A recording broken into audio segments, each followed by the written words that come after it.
Sestry, bratia, ja sme tu nového videa a dneska tu budeme mať Pokémon opening a vás vítam a ideme na to. Prvý balíček si bereme ako medzi z tých najlacnejších. Prvá karta Sidra, Dartrix, Duskull, Houndoom, Academy, Sylveon, Tapu Buu. Pozor, prvá nejaká vzácna. To je dobré znamenie, že budeme mať nejaké peťance. Druhá karta, druhý balíček Obsidian Flames. A ináč ten prvý bol Shrouded Fable. Musím vám to ukázať takto. Poškodení, tak. Teraz ideme na druhý balíček.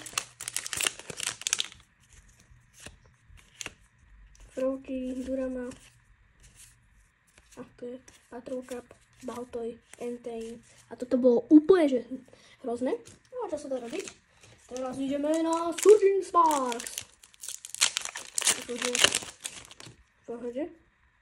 Tam ja vidím nejakú peťovicu. Salcon, Oricoro, Bronzon. Už vidíme niečo. A Surging Sparks je takýto, aby ste vedeli. Morel, Futtermane, Bruxish, Mendimeno, Dedenite, teda Orb a Silizar EX. Akože, ešte som spokojný. Ale teraz ideme na Final Fusion Strike. Posledný opening a medzi tých starších, poriadne, tu niečo máme. Voo, Ensage, Klefki, Bunchan, Energy, Lapras, Schovaj! Teda to je úplne hnusné. A tento balíček bol najhorší zo všetkých, ale čo sa dá robiť? Keď budete dávať odbery, lajky, budú častejšie videá a tým bude mať väčšie šťastie. Takže to je koniec, tieto dve karty sme mali dobre a čaute!